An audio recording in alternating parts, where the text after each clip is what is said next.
Real quick, this video is sponsored by Against the Fairy Queen, a Celtic campaign adventure heavily inspired by Welsh stories and culture, cause it's made by a Welsh team, with their own RPG called Legends of Avalon, and this adventure is cross-compatible. But that mostly means that the ideas are as unique as they come, like true name magic, ancient vengeful fae families, and the use of poems inspired by early Welsh poets like Taliesin. So if you want 370 pages of epic Celtic adventures, check out their work on Modiphius and pre-order the book if you're interested. Hello! I wanted to make a little video about fae spirits, and I was thinking, why not a silly little satyr that likes to drink and party? Then I fell down the rabbit hole that is Pan's labyrinthian list of unspeakable crimes, and also how he's the single most unique god in the entire Greek mythology.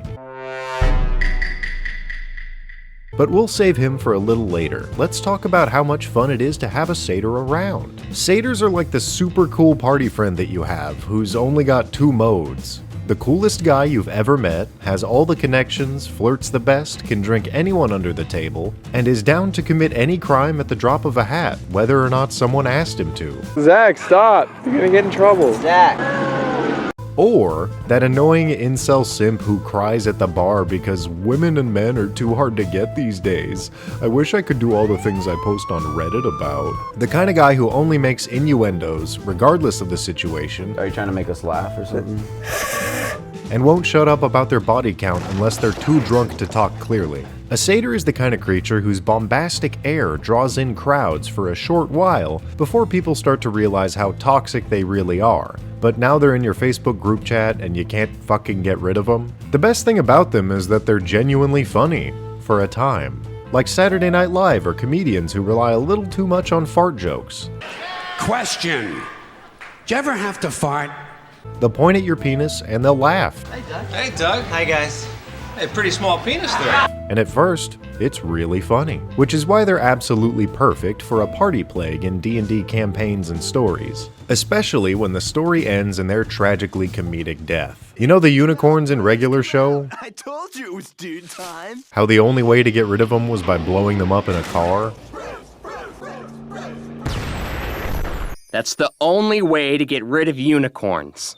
That's satyrs. The danger of the horny goat man presents itself anywhere there is a party. Satyrs are drawn into a lively party like moths to a flame and will do literally anything to get in. They'll wear pants and shoes to hide their nature, climb fences, date your Aunt Carol since she got invited, kill a band member and sneak in with a sombrero. They'll go to the complete lengths to collectively pull an Ocean's 11 if it means access to the open bar at your cousin's quinceañera or bar mitzvah. But once they're in, they'll make the encounter so much fun, challenging party members to drinking contests, resulting in any parody of the Hangover movies, going on weirdly normalized panty raids at the local Lord's Manor.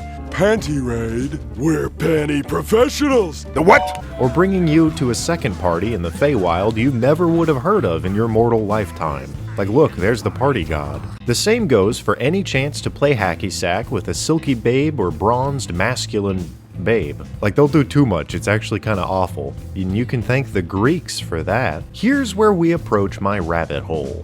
And there's my rabbit hole. Not sliced in twain or nothing, he's just chillin'. Well, here we go. Okay, let's talk about Pan. The satyr god of the wilds, shepherds, flocks, TikTok influencers, the mountains, and my favorite thing, impromptus. I didn't know before now that that was just a musical term, but it goes for anything that feels improvised. Which means that Pan is the original god of freestyle rap.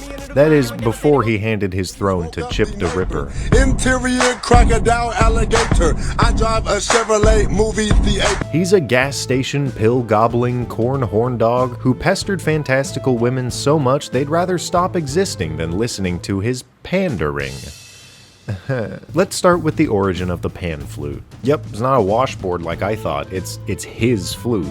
A babe in the woods named Syrinx met Pan. He simped so hard immediately that she had to run away for like a full day, and when she reached her sisters, she was just like, turn me into a reed, fuck this guy, I don't care, just get me out of here.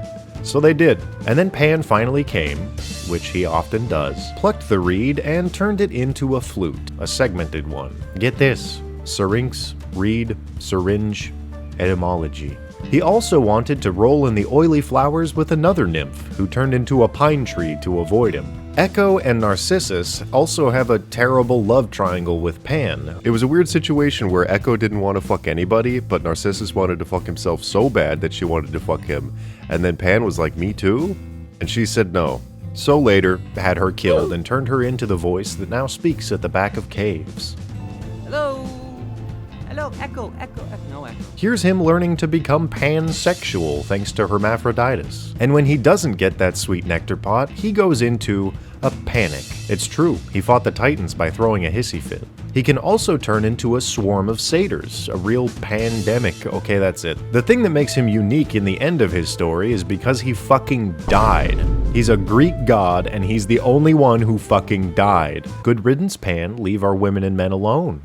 They're for me now. Thanks to the historical creation of Pan's flute, which this satyr is for sure using to hide his erected dispenser, satyrs can play it to magical effect. The basic list of abilities these low challenge creatures have includes charming you, which makes sense, frightening you, which is an homage to Pan's panic, and put you to sleep. If you ever see a sleeping person near a goat man, alert the airport authorities immediately. I think all in all, it's great to have sudden satyrs pop up during celebrations and be a gateway into the Feywild, or the catalyst to a minor plot that resolves with them dying horribly, because that's literally what they're designed for. A satyr play is a tragedy where a satyr suffers horrendously, but with the aided benefit of farts and boner jokes along the way.